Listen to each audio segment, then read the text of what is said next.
2 years ago, we reported evidence that the moon is shrinking.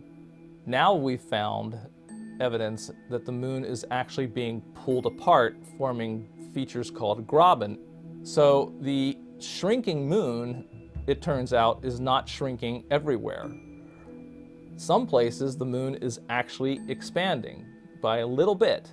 So finding these young graben was a real surprise, because we thought, well, all these lobate scarps are telling us the moon is shrinking. So what are these little small graben that are telling us the moon is pulling apart doing in this picture? How does this all fit together?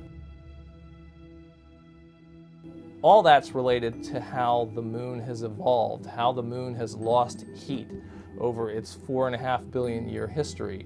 Most of the terrestrial planets, when they formed, were very hot, and they got so hot that they actually completely melted. When that happens, they will be in a general state of contraction because they're still hot on the inside and cooling down, and as they cool, they want to shrink.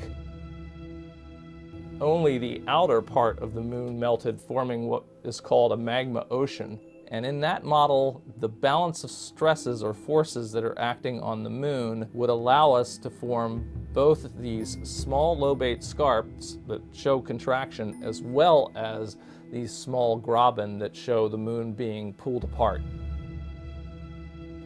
One of the really exciting returns of the Lunar Reconnaissance Orbiter mission is that we've seen this now growing evidence of very young geologic activity on the moon.